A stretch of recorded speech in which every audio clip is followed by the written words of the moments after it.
everybody, and welcome back to Gaming on Caffeine. My name is Isaac, and we are back for episode 15 of my modded survival island. Last episode, we were working on some magical crops, and at the very end of last episode, we set up the coke oven from Immersive Engineering. Now, what I've been doing since the end of last episode is I've just been really waiting for this thing to finish. Right now, it's managed to process 24 coal into coal coke, and we have 12 buckets worth of creosote oil. Whilst I was waiting for that to complete, I did a little bit of building over near where the new magical crop farms are going to go, and we have this little case over here because today we're going to start by getting some power generation going from Immersive Engineering because right now our power situation it's pretty good. If we go and look at our tree farm, I think the chest is actually kind of overflowing, which is not particularly great. If we look over here, I think we have just like a backlog of oak right now, which is crazy. And once it puts all these leaves in, I think the cache that our leaves are kind of sitting in is also filled up, which is why the leaves are not going anywhere, which is not good at all. So I'm just going to kind of just dump most of those into the ocean like that for now. But basically, our power situation, whilst good, is not great. And the current predicament that I find myself in is if I want to start some machines over here to actually automate the planting and harvesting of magical crops, what I'm going to have to do is either A, make some more of these iron generators, which are pretty expensive in terms of iron, especially when you consider the fact that we have pretty much none. If we look in this chest, we have 0 iron. Now, it's not technically true. We have, I think, like 10 over in here. Yeah, we got 11 iron and 37 redstone, which we're going to need to set up the power generation from Immersive Engineering. But if we look at the recipe for the iron generator from Progressive Automation, it requires a lot more than 11 iron to make, and so it's not really an option to make another one of these. And then also we have to run logistics pipes over there. It'd be very slow, and it would use up even more of the tree farm's resources. And we could end up in a situation where, again, we're kind of running out of wood. And when we're running out of wood, everything else kind of grinds to a halt, including the tree farm itself, and everything kind of breaks. So instead, what we're going to do is we're going to make a renewable source of power from Immersive Engineering that is going to power at least one, maybe more, depending on how much the machines that I'm going to use for farming take up in terms of redstone flux.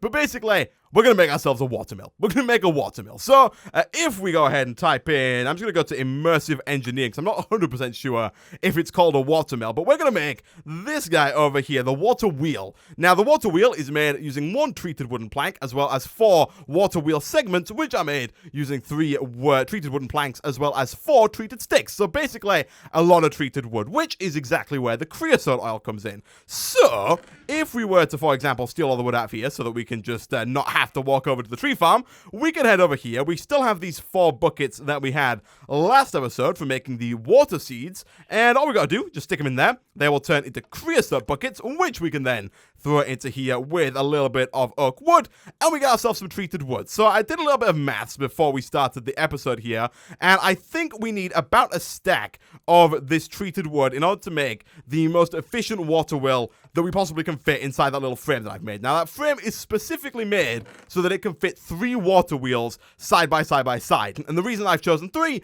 is because 3 is the maximum amount that you can have next to each other and still have the water wheel work. So it's not just a number I pulled out of my head, it is actually like the most that we could possibly have. So if we do that and that gets us a stack of those. We can then go ahead and make some sticks. I think we're going to need how many now? We need 4 of these. Each one needs 4 sticks. So we need 4, and then we need 3 of these. So we need 12, which I think is just 12 of these, right? If my brain is still working here, we'll take you. We'll go ahead and we'll make 12 of those and then make 3 water wheels. Nice. That was actually a lot easier than I thought it was going to be. So, the way that these water wheels work is you attach all 3 of them to this guy over here, the kinetic dynamo, and when it starts to spin, it will kind of, I guess the idea is it will turn the motor within the kinetic dynamo and begin sending power, redstone flux to any cables or cells or machines that you have nearby or connected to the dynamo. So, to make this thing, all we need is 3 iron, 2 redstone, and a copper wire coil, which is made using an iron ingot and some copper wire coils, which are made using copper and sticks. Very, very easy stuff. And thankfully, we have like a quadrillion copper and tin over in this system. Tin, we still need to find a use for, and copper also, really, because we have so much of the stuff. I wish there was a way that we could kind of trade copper in for iron. Unfortunately, we don't quite have that. I think iron seeds are probably going to be one of the first seeds that I try and make for magical crops, because they're going to be very useful in terms of getting us resources, and meaning that we don't have to go mining, which we're probably going to have to do later on in this episode, just due to the fact that we don't have enough to make the farming machines. Anyway, now that we've got ourselves the kinetic dynamo and the 3 water wheels, basically the way this works is the water pushes it, as you may guess, it's a water wheel. But the more of the water wheel that you have kind of being pushed by water, the more redstone flux it will produce. So, I have gone ahead and tested this in a single player world, which is why I know exactly how big this thing needs to be. I'm going to put this dynamo smack bang in the middle there, like that. I'm then going to attach these water wheels like so. You'll see they fit quite nicely. And then we're going to get ourselves 3 buckets worth of water. And I might as well just grab that last one there.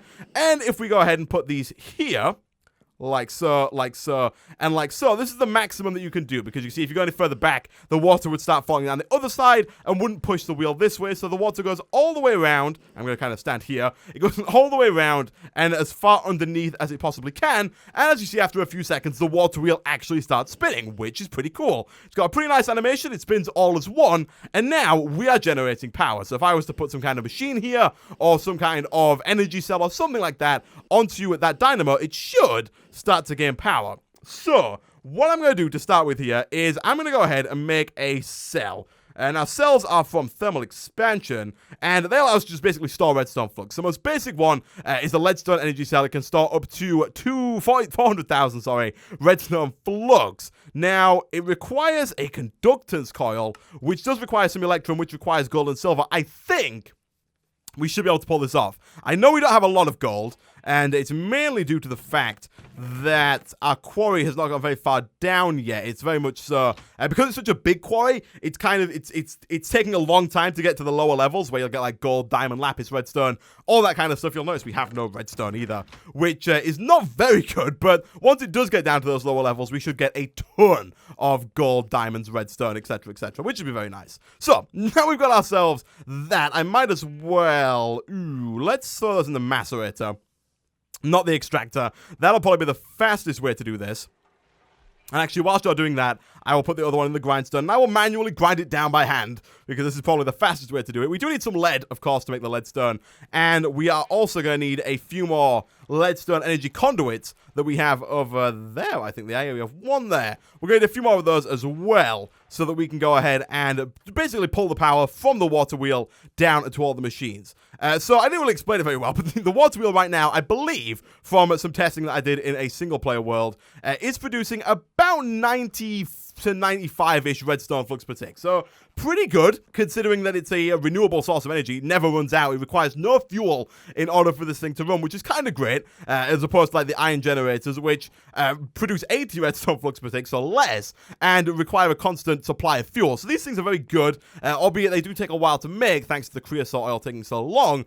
But thankfully, we can make quite a few of these actually fairly easily and fairly cheaply as well. So if needs be, and if like this one doesn't power, say, more than one of these farms, we can always go ahead and maybe put another one here, and then maybe even put some more down. And I also have some other ideas of other things we can make from immersive engineering, other renewable sources of energy as well, so we shouldn't really be stuck for choice when it comes to generating power using immersive engineering and coming up with power solutions for our magical crop farm. Anyway, we got ourselves the conductance coil, which I don't think is called a conductance coil. It's the, oh yes, a conductance coil. We got the conductance coil. Now we need a block of redstone. I was a little worried we wouldn't have it then, but we do. I might as well leave that in the middle. Then we're going to need, I believe, some glass and some lead. Yeah, okay, so let's take 4 of you. Let's go ahead and take 4 lead.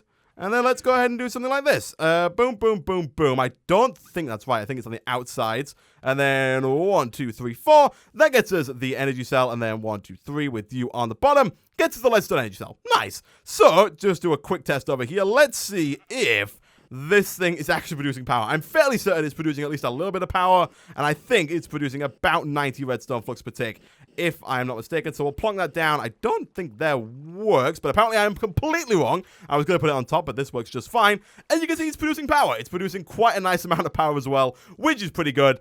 Remember that 90 redstone flux per tick is per tick, or 20 ticks per second. So it's like flipping 90 times 20. It's like 1,800 redstone flux per second. So quite a lot of redstone flux, which is pretty cool. So what I'm going to do now, guys, I'm going to go away. And the next thing that I want to do is, of course, set up the machines from Mine Factory Reloaded that we're going to use to plant and harvest all of our magical crops. But unfortunately, I do not have anywhere enough iron, gold, or redstone to make all of them. So I'm going to go and take my terrain smasher, find myself some obsidian, repair my hammer here, do a bit of strip mining down in the mines we made earlier for like the first time in forever. I haven't been mining in such a long time now. And I'll be back in a second.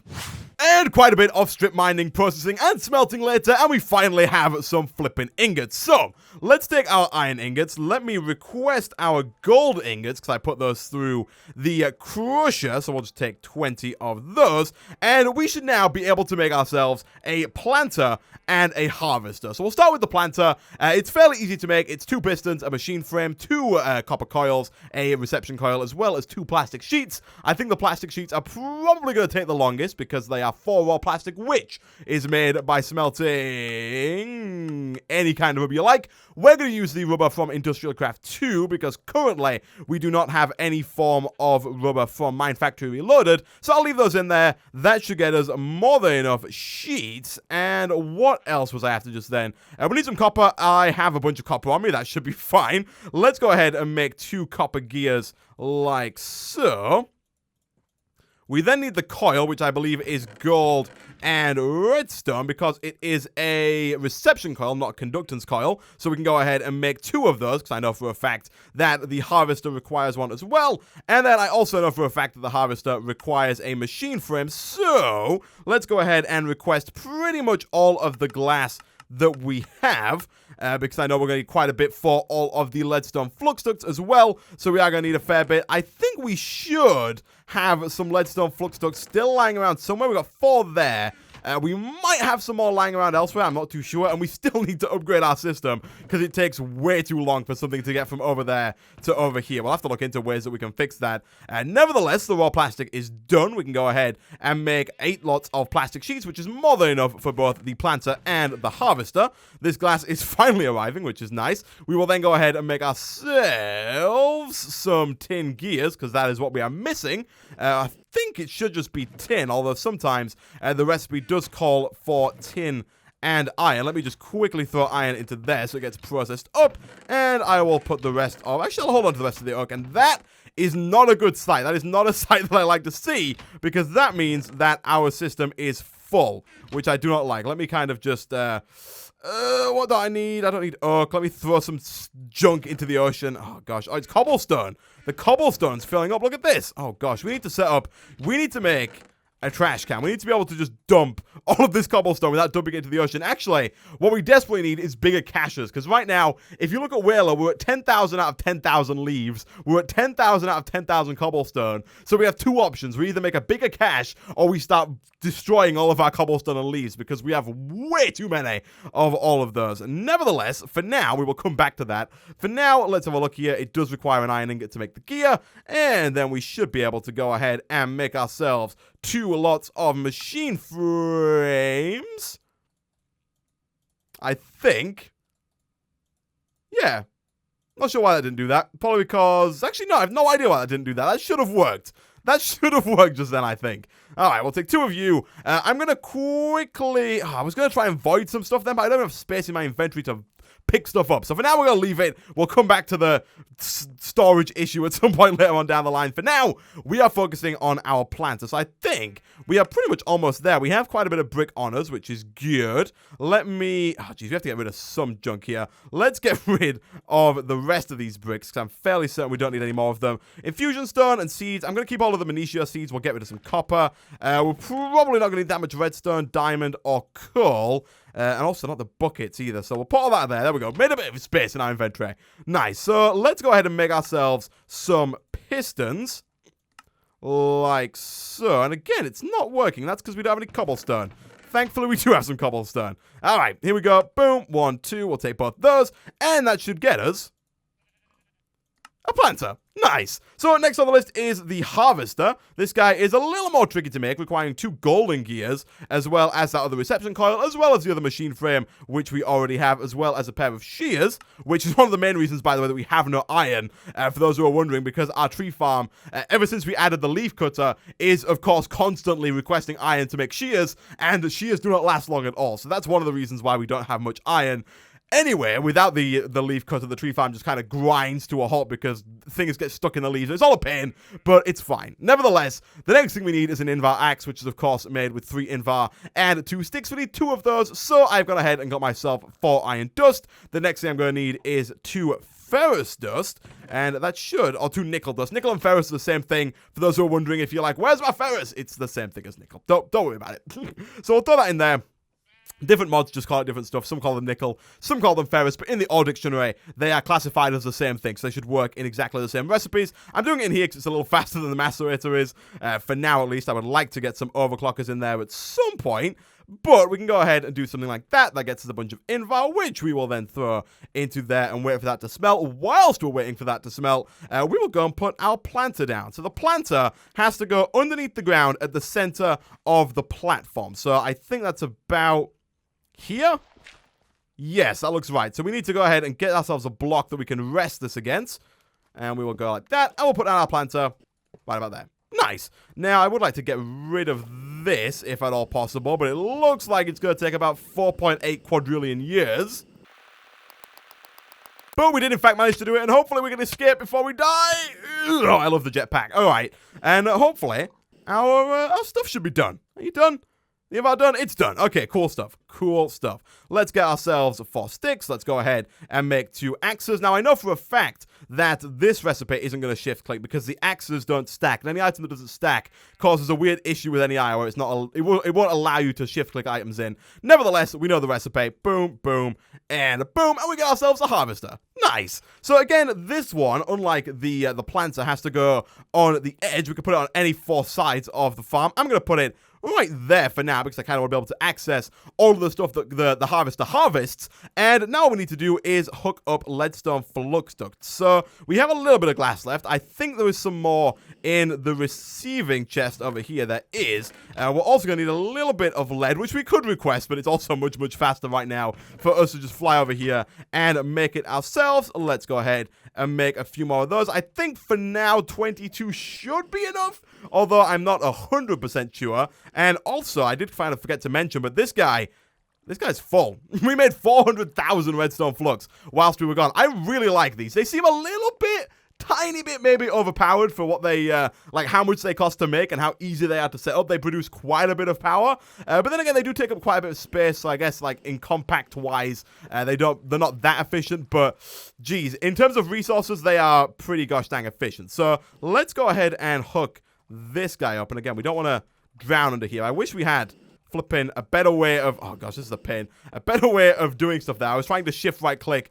whilst not falling down in the ocean, which proved a lot harder than it might seem. And hopefully we can kind of just bring this across, and it's kind of hard because we can't float. Although I do believe there is a hover key probably somewhere that I'm just missing with this jetpack. Boom. Boom. All right, the planter should now be getting power, and it is. Good stuff, good stuff. And then the harvester should be a little easier to set up. In fact, we do need quite a bit more in terms of the number of leadstone flux ducts we have if we want to get this to work. So let's plunk you there. Let's do a quick flyover. I mean, although I do like the Boots of the Traveler, the speed they give us whilst flying in the jetpack, it's still a little slow. Like, I would like it if we could much faster get from one point to another. Although we could make some anchors, I guess, from Ender.io and move a little bit faster that way. I might look into doing some of that fairly soon. We haven't really touched on Ender.io at all yet, but it's a mod that I definitely do want to get into at some point in the near future. It adds some really cool stuff. Anyway, let's put you there and there. Did that work? It did. Have you got power? You have. Cool stuff. All right. Let's put that down. And now what we need to do is we need to upgrade these machines because by default, the planter and the harvester work in a 3x3 area. So this planter will only plant like in this little circle here, in this 1 block radius around it, in this 3x3 area. And the harvester will only harvest in this 3x3 area in front of it.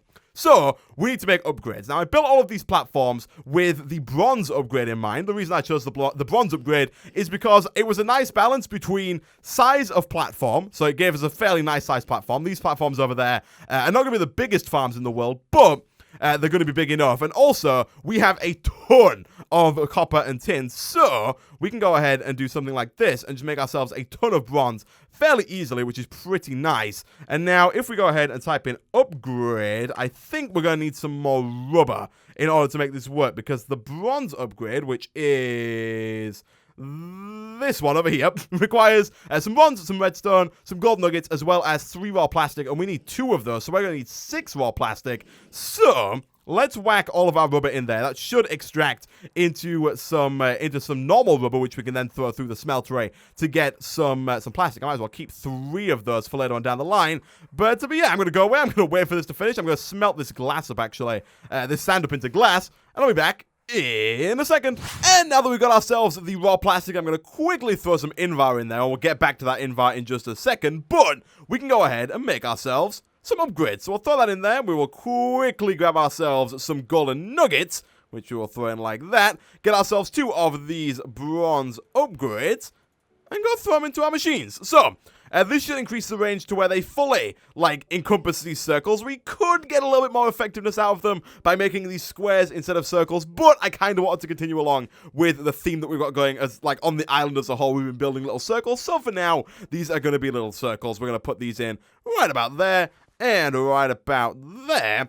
And we should be good to go. Now, one thing I do want to do real quick is make sure that we have a chest ready for when the harvester starts harvesting stuff. So let's quickly go ahead and grab enough wood to make a chest. And we actually already had it on us, but that's fine. We can always do with some extra planks. And then let's, for now, just kind of throw this down right about there. Nice. So, if we were to throw all of these in, it should start to get to work pretty quickly at throwing all this down. You can see we don't quite have enough to fill the field yet, but we will eventually. As you saw last episode, we do get a few more. We get an extra seed every so often when you break them. It's like a random chance. I think it's about 50% chance. It feels like every 1 or 2 times we do it, we get a second seed, which is pretty cool. It means we'll have way too many of these way too quickly.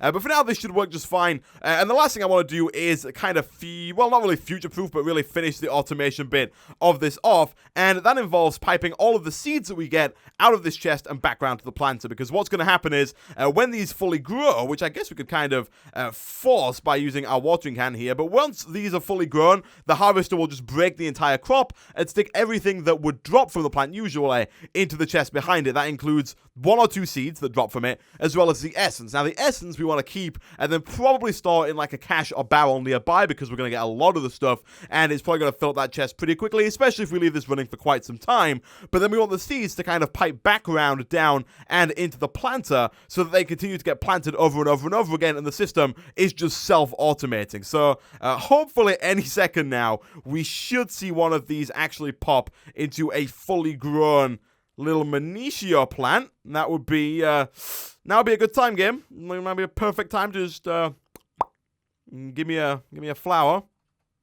There we go. All right. So, the harvester is currently running, and then it should detect that. Now, oh, there we go. And there you go. So it picked up the Manicio essence, and it picked up the Manicio seeds. Nice. So the final thing we need to do is, I'm just going to do it here, because why not? Get ourselves some item ducts, and I believe item ducts are tin, and iron. And that is apparently not at all right. Okay, I think it's tin, and lead, maybe? If not tin, and iron. Let's have a look. Lead, tin. Yep, that gets us some opaque item ducts. We'll take 18 of those for now. And we're also going to need a servo, like so, which requires 1 or 2 iron nuggets as well. We'll take you. And basically what we're going to do is we're going to whitelist the servo to only pull out the seeds and leave the Manicio essence where it is for now. So let's go ahead and plunk you down. I kind of don't want to do this underwater, but we're going to have to. We'll plunk you down like there. Like that, and then we'll get this server one, and then we'll right-click the server. We want to whitelist. I want to whitelist seeds, but I'm going to have to breathe. There we go. Okay, and then we're just going to have these pipe round and over to the planter.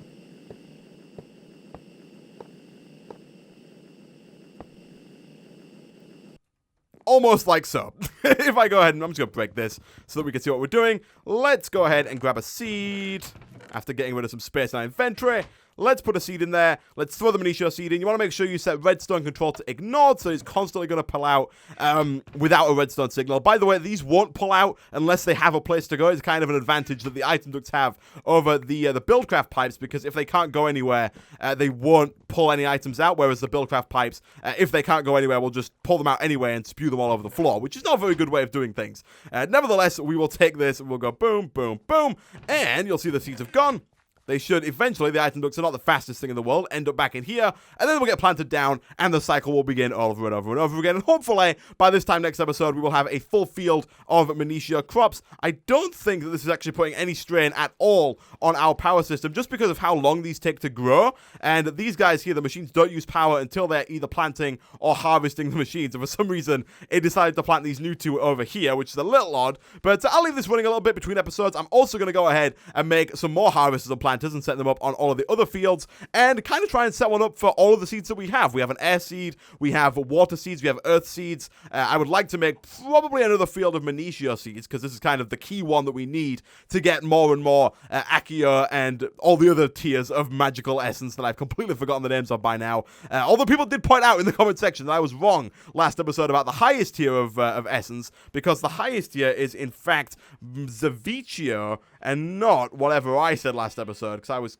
just completely wrong. People spared no time in hesitating to tell me that I was wrong when it came to that. Nevertheless, one last thing I want to try before we wrap up this episode is I would like to test something here. I would like to test if we can upgrade these caches over here without removing the contents, because the only downside to trying to upgrade them if we have to remove the contents is it's going to take flipping forever. So I'm going to grab both of these, and they do still both retain their contents. That one says capacity 10,000 empty. Did I just drop all cobblestone? No, the cobblestone's in there. Wait, did I just like lose all my leaves? Wait, what? Oh no, okay, I had a spare cache. Alright, I made a spare cache. Yep, okay, that's fine. That's fine. Alright. Jeez, I got a little bit scared then. I made the spare cache so that I could... oh, is my jetpack running low? It's running a little low. I made the spare cache so that we could put the Minicio essence in. So let's start charging you up. Let's put this cache down kind of somewhere like... do we have any item ducts? We do. Let's put you there. And then for now, I'm just going to put this like here. And we will whitelist this to Minicio essence, kind of the same way we did with the other stuff. But that allows us to stop the 10,000 Minicio essence, which is pretty cool. And we don't have to rely on this chest, just a little bit of future-proofing there. But I don't have my jetpack. The thing I wanted to test was whether or not we could upgrade the... oh, but we do have the boots, which allows us to jump higher. I wanted to test if we could upgrade the caches using Invar without losing the contents. Now, I think we should be able to. And we can. That is kind of great, and that kind of solves our immediate capacity issues, which is pretty nice. So we got cobblestone, and we got oak leaves. Cool. So let's throw that down. Again, we don't have our jetpack. I've got so used to carrying that thing around with me. Jeez. Let's put you down again, right about there. And you can go there. And that gives us a bit more space. We've got 4 times as much storage. It should last for a little bit longer. Again, eventually we're going to have to either upgrade these or start voiding stuff. Eventually, once we've filled up like the whole world's worth of caches, we will have to start voiding stuff. But that is a problem for future Isaac to deal with. For now, this solution works fine. And with that, guys, I'm going to end this episode of Modded Survival Island there. Thanks for watching. If you did enjoy the video, be sure to hit that like button. It really does help out a lot. Leave a comment down below. I love reading the comment sections down below. And I will see you guys next time.